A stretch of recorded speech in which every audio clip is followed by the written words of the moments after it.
We have made a special attempt to learn as much as we could about relationships in Louisville, the veterans, education, and a whole lot of other stuff. And in that process, I learned that Sullivan University played a major role in helping our veterans that returned home to get started to receive a formal education. I, of course, came here late, so I didn't know that Sullivan used to be on Broadway. But I also didn't know the process in which the government went through to make sure that the money that came in that went to the veterans was in good steads. And in learning that, of course, from being an athletic director in basketball to every kind of position of leadership you can think of at Sullivan University, everybody knew Jim Klein.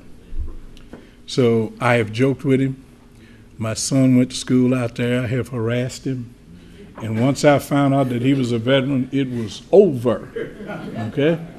And then I started thanking Mrs. Klein for looking after him because I knew he was a piece of work. So I always made sure that we stayed in her good graces. And I told my son, when you go out there on the campus, you make sure you stick your head in the office and say hello to Mrs. Klein, okay? But Jim has been an intricate part of the Veterans Program all the way from Broadway out to where the university is now and establishing a lot of other things. So I'd like for you all to greet Mr. Jim Klein.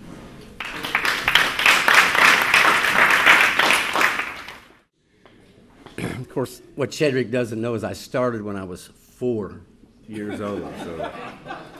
And Erica, by the way, Shedrick, he sent me the same list about himself. Yeah. I'm glad to be here. By the way, I ain't from here.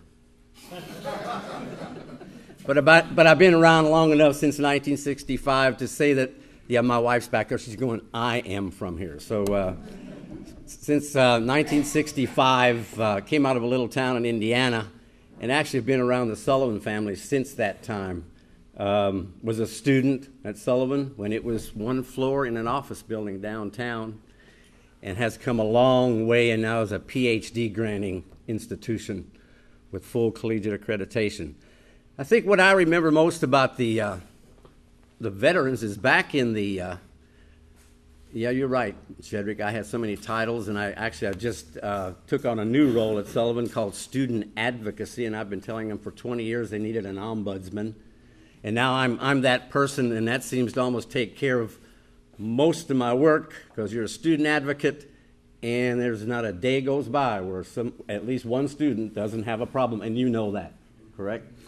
But I think my biggest memories of the veterans, back when I started at Sullivan, I was a night school admissions officer and veterans coordinator for 8 years. And that's back in the early 70s. And that's back in the Vietnam era, veteran returning, using their GI Bill to go to school. And it just amazed me because at one time Sullivan had somewhere probably between 700 and 800 veterans attending school, mostly at night.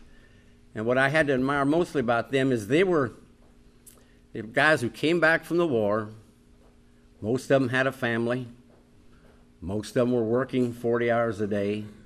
And they were coming to Sullivan 3 nights a week in order to be full-time. And I got to admire anyone who works 40 hours a week, goes to school actually 4 hours a night, 3 nights a week.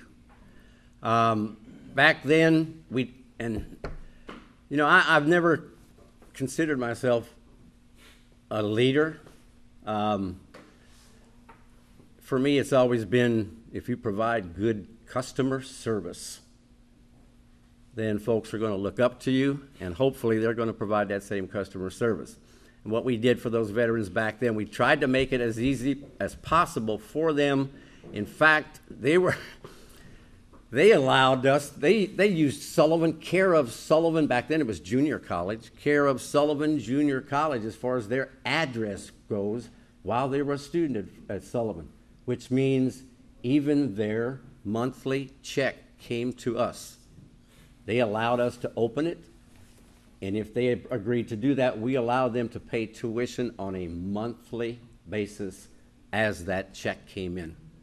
Of course, back then, tuition wasn't as much as what the check was. So what we did at Sullivan is we cut them a check for the difference in what they owed for that month, and then the difference check went to them. But if a veteran came in, and you know VA checks they come a month after you went to school that month, it didn't make any difference. You know, they came in, they didn't have any check or money up front. We let them charge their tuition and books until their first check came in. So that's the part I remember the most, of being actually back in the cafeteria once Sullivan moved out to where we are on Bardstown Road, and handing out adjustment checks to all those guys who came in. But you know what? Most of them did well. Majority of them did well, and actually most of them were there because they had to be there. The job they were working after they got out of service, the job they were working is probably not the one they wanted to consider as their career. So they were there because they had to be there, get that additional education, get that degree, so they could get a better job. This award that I'm going to receive, I'm going to ask my wife to come up because I'm going to share it with her. She didn't know I was going to do that. She just retired from Sullivan after being there 30 plus years. So she retired as actually director of career service. So she was director of the graduate employment office. And yeah, she is from here, and she's the one who keeps me straight. But I thank you all. Thanks to the NAB vets. Shedrick and I go way back. Actually, I was a ball player, too, and captain of Sullivan's first national championship basketball team. Thank you so much.